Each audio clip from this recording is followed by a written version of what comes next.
Hello there, fans of the Supreme Duel channel. Tappoint here, and I'm coming at you in another video. I'm going to squeeze a little bit of info into this first part, so if you're new or you're just not interested in the news, skip to the time listed next to me and get into the video. For the rest of you, I would firstly like to apologize for our absence. Victory and I have been going through a lot offline, work trouble, schooling, stuff like that, but we are still dedicated to bring you the same content that we always have. We're almost at 200 subscribers, and you guys made that happen. That's thanks to everyone who's watched our videos, has listened to what we had to say, and found value in that. After this video, and a Soul Eater video, and maybe a new section of videos I'm thinking about, I'll be returning to the list that I gave in the last channel update. I just couldn't avoid chiming in on current events. I was also going to have a debate, but we couldn't make it work, so maybe sometime in the future. Don't want to get your hopes up since it didn't happen. And for those of you that know which videos are coming, know that the truth about Kafla will finally be out and put an end to that horrid discussion. Now, I have some news about the future of the channel. To put it simply, we've got 3 Discord servers now instead of 1 in order to accommodate all forms of discussion that we have on this channel. We have a server that will focus on anime and manga, specifically Dragon Ball, where we discuss general topics like power scaling, narrative, whatever you like. In the next server we have comics, where we do the same thing, but with comics. And then finally we have a social justice server, where we talk about the impact it has on pop culture in general. But leaving it out so it doesn't bog out the comic book discussion, hence separate servers. So from now on, the server linked in the description box will depend on the subject of the video you're currently watching. That being said, we've also finally got our Patreon officially set up. It's been listed for a while, but now we have a reward system going. The general $1 patrons will be assisting in the channel being made, and your names will be added to the end of each and every video. $5 patrons will be able to give us video topics, and we'll do them, within reason. We're not going to discuss politics unless it's artificially injected into a story, and we won't discuss things that just aren't us. And finally, $10 patrons will have access to video and audio we decided not to post, early access to sneak peeks at videos, and priority when it comes to video suggestions. And that's it. We don't really want anything else from you guys. So if you're interested in that sort of thing, the link is down below. Now I'd like to welcome back the people who just want to hear the video. Let's dive right into it.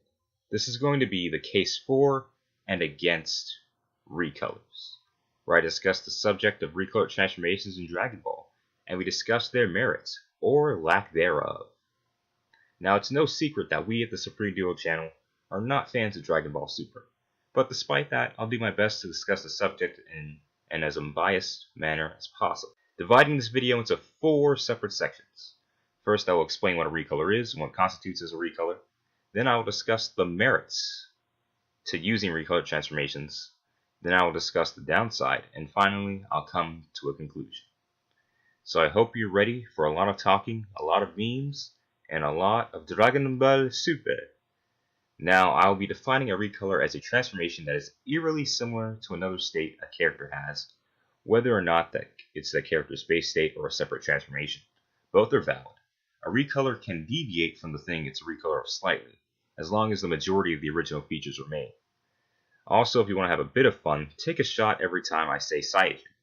And no, I won't say saying Saiyajin sounds cool. So even though the Super Saiyajin God gives Goku a bit spikier hair, it's got a unique aura, and he gives Goku a slimmer build, because at its core it's essentially base Goku but red, it counts exactly the same as Super Saiyajin Blue does in terms of being a recolor. This also goes for Golden Frieza, who despite the changes in tone and texture, is nearly identical to base Frieza. However, this will not go for, say, Golden Kula, for reasons I'll dive into later in the video. But for now, this will be how we define a recolor in Dragon Ball. And note, this discussion of recolors does not begin, nor does it end with Dragon Ball Super. Z, GT, and even Heroes are all valid for this debate from my perspective. Since we've established what constitutes as a recolor, we can start off on a more positive side and discuss the merits of recoloring a transformation. Now, the first point I'll go over is simplicity. Dragon Ball as a franchise has always been incredibly simple, combining unique and striking story points with incredibly simple imagery. that benefits both the reader and our mangaka, Akira Toriyama. Take Super Saiyan, for example. While not a recolor like its counterpart, Super Saiyan Blue, it was a simple change made to note Goku's increased strength and give the inker less to do when working on the pages. In that same light, making the transformations recolors of the previous forms is both less work for the animators of Dragon Ball, but also keeping it simple for the viewer by creating imagery that is easy to follow. When you see Super Saiyan God, you do see a red Goku, but you also see that it isn't base Goku, nor the golden-haired line of transformations.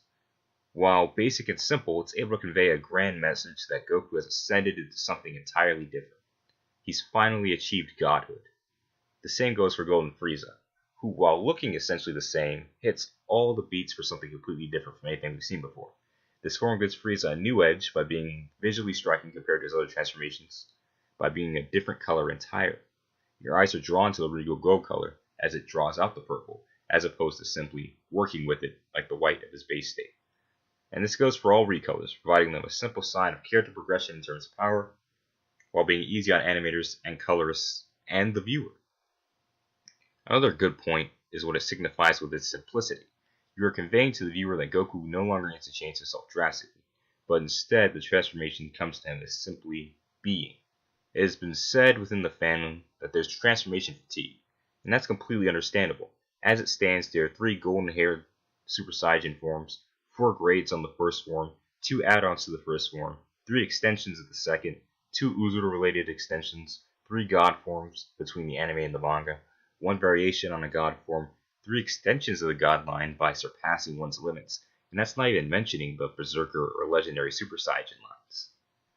With all these transformations, varying degrees of changing between them, having the ultimate form as it stands, Ultra Instinct, to simply resemble base Goku is slightly refreshing in an odd way. This concept has actually been in the franchise for a long time. It started with Ultimate Gohan, who needed to power up to achieve everything a Super Saiyan would do without the drain or flashiness. While Ultra Instinct isn't as good on the stamina side, it does benefit from having Goku simply being Goku and operating at his best. And this is shown best with the predecessor of the form, Ultra Instinct Omen. Take, for instance, one of the last fights between Kafla and Goku, where Goku simply dodges her attack, catching her completely by surprise. The only change being Goku's eyes and his hair spiking up. It becomes something else entirely. Not only is the visual work and animation smooth, but it's rather cool to see Goku be Goku without the need of an excess transformation, almost taking you out of the scene, taking you out of the moment. While a bit of this is lost with the addition of the white hair with completed Ultra Instinct, it is rather remarkable how the simple change still gets across how powerful Goku has become.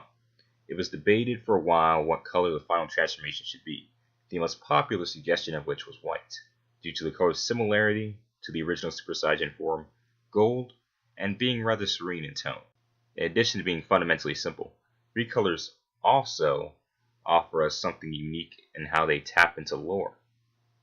Take Golden Uzuru, for example. The form debuted in Dragon Ball GT. It's a combination of the 2 lines of transformations that Saiyans were known for at the time. Super Saiyan and Uzuru placed together into one cohesive form, reminding the viewers of the legend of the Super Saiyan Vegeta had told them about so many years ago. And despite all this significance to Dragon Ball's lore, and all the ties to previous events in the franchise, Golden Uzuru was nothing more than its namesake in terms of design. The same argument can be made for Super Saiyan God, the first transformation introduced in the modern era of Dragon Ball in 2013, with its debut in the film Battle of Gods. The transformation yet again has a lot of ties to lore of the franchise's most notable race, Saiyans. This form can only be achieved when a Saiyan who has a pure heart receives the power of 5 other pure-hearted Saiyans, allowing their power to skyrocket and allowing them to enter the godly realm. While this does have lore problems in the universe, in terms of narrative, it's very striking for the first god form of the franchise to be so starkly different from the other forms, those being the golden-haired line of transformations. The same logic can be applied to Super Saiyan Rose. While the debate of if it's a recolor of Super Saiyan Blue or Super Saiyan is a rather take-your-pick kind of scenario, it's a striking form either way. The colors are a fitting reverse, a mirror to the traditional Super Saiyan Blue. The form is a perversion of the pinnacle of Saiyajin power, and that's a gripping narrative point, even if the form looks nearly identical with just a palette swap. But that is the point of the transformation. And before we make our way to the case against Recolors, I'll re-establish why Recolors are Recolors, and why we classify them as they are. Super Saiyan God is a Recolor despite the physical changes to his hair and body because the primary aspect of his appearance is the same. However, Golden Kula would not be Recolored because Kula is simply using the same form as Frieza, which is gold. Similar to how Vegeta in his Super Saiyan form isn't a Recolor base. His hair is already spiked, so there wasn't much they could change in terms of design there. Though the primary reason we're counting Super Saiyan God in the Recolor camp is that Toriyama's notes say that it's a Recolor. It's my personal favorite and arguably the most dynamic of the Recolors, aside from Rose. But let's get into arguments against the Recolors. The most obvious criticism aimed at them is that they're lazy. Looking at it from a design standpoint, all they're doing is palette swapping Super Saiyan forms. Super Saiyan God is the transformation that clearly had the most effort put into it. It was fine for the time because it was something new. And then, even at the time, it reminded people of Kaioken, as baseless as that claim may be. When the fan base can accurately predict the next transformation you're going to unveil, then you're not doing something right. Enter Super Saiyan Blue, which looks exactly the same as Super Saiyan. The deviation with Goku's hair spike is the only notable one, and it isn't even there all the time. This is especially egregious when during animation all the animators do is color shift Goku's hair, and boom, it's a new form and a new fight scene and you're supposed to be impressed by it. This wouldn't be a problem if they weren't supposed to be hyping up these transformations because they're Akira Toriyama's designs. All Toriyama is doing is shifting along the color wheel when he needs a new transformation. If it had just been Super Saiyan God and Super Saiyan God Super Saiyan, but then we get Rose, which is just a pink version. Then we get to Ultra Instinct, which is supposed to be the most powerful transformation introduced in the franchise. And all Toriyama does for the final form is color shift his Super Saiyan God design from red to white. And this is the worst of it, because it took a formerly unique form in Super Saiyan God and made it uninteresting. Not to mention it's not exactly accurate, as there are a few visual distinctions between them, but why could Toriyama be bothered to point those out? In addition to being lazy, Recolors are also visually bland. While it's true that the golden rule should be keep it simple, we can also see that there's an opposite effect to this. While it's an easy way to show strength, it's also an easy way to show that nothing is different. That no thought went into what we're looking at. Compare the first ascension to Super Saiyan Blue in the Dragon Ball Super anime to the debut of Super Saiyan 2, Super Saiyan 3, and even Super Saiyan God. There is no comparison to the gravity and atmosphere they add to those scenes. The transformation looks bland, and visually it's barely more striking than the standard Super Saiyan, and even then that's only because blue is just a naturally more dynamic color than yellow. The transformation, due to lack of interest in its appearance, doesn't carry nearly as much weight when it's used. Rather than being an epic event, it's, oh, there's blue again. And this extends to the most pivotal transformations presented in Dragon Ball Super: Ultra Instinct and Super Saiyan Blue Evolution. These transformations are nothing more than glorified versions of Ascended Super Saiyan and Base/Super Saiyan God, respectively. The auras are interesting, but the overall imagery ends up boring because it's something you've already seen before when you had more investment in the franchise. The transformations just end up being paint jobs, along with repeating visual story beats. I'm looking at you, Final Flash. It's nothing you haven't seen before when you actually had something of note to watch. Though I think the biggest problem would be the creative bankruptcy. The ultimate symptom of being bland and lazy is that the transformations just aren't very creative. Now, people will often say that the original transformations weren't very creative. Super Saiyan 2 was just spiky with electricity, while Super Saiyan 3 lost the eyebrows, had longer hair, and again lightning. My counter to this would be that they were substance over style, while Dragon Ball Super goes in the opposite, while having not very much going on in terms of either. As I already mentioned, the lore and ideas beyond and behind these forms don't extend very much beyond the fact that they're differently colored and more powerful. Super Saiyan God is red, to show how visually strikingly different it is than the Golden line. Could have easily just been a golden-haired base Goku. But what would that really say? Super Saiyan Blue is blue for tranquility. I don't even think that was stated in the series, it's just fan speculation on color choice.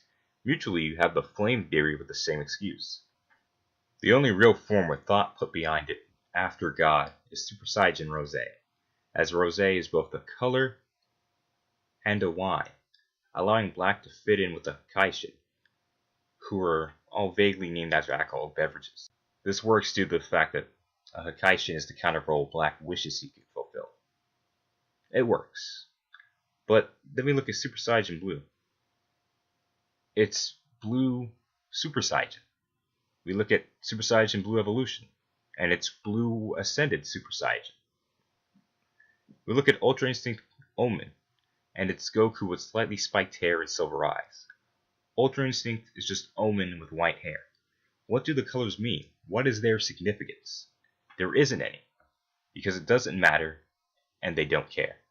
These transformations are just light shows. They're present for marketing, and that's all Dragon Ball cares about anymore. Dragon Ball uses the transformations for nothing more than marketing, and that's why they end up having so little impact. There's a reason why Super Saiyan 4 as a transformation is so appreciated. While the design is starkly different, it has deep roots in the lore and a lot of thought behind it. I know I'm the GT fanboy extraordinaire, so maybe my word doesn't mean much in that regard. But you can't look me in the eye and tell me Toriyama is sitting at his desk right now, looking at his original sketch of Super Saiyan God, and not considering turning it into a freaking rainbow in the event UI is no longer enough. Dragon Ball is being driven by dollar signs, nothing more, nothing less. The more forms that they have, the more toys that can be made, and the more DLC that can be added to future Xenoverse and Fighters games. And that's just the truth of it. You get your gold Gokus, your red Gokus, your blue Gokus, your different black Gokus, your white Gokus. They're even willing to bring back Broly, so between him, Kale, and Kafla, they make damn sure that you don't forget they have green on there too. Now we've heard both arguments. I mostly focused on the Saiyans, not addressing Golden Frieza too much beyond the brief mention I gave him at the beginning. But this argument is usually aimed at the Saiyan forms anyway, so I hope you guys can forgive me for that. And if you survived the drinking game, congrats, I'm impressed by your iron liver. Now it's time to cast a verdict on the Recolors. Are these transformations perfectly interesting in their simplicity, or are they simple to the point of being artificially manufactured to print more money for the series?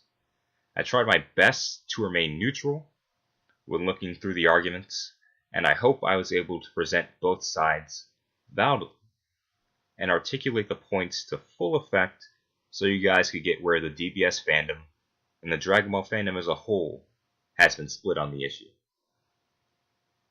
I have to say that the other side did have some decent points, but at the end of the day, I can't see the transformations, aside from Super Saiyan God, as anything other than recolors with little thought going into their design and implementation.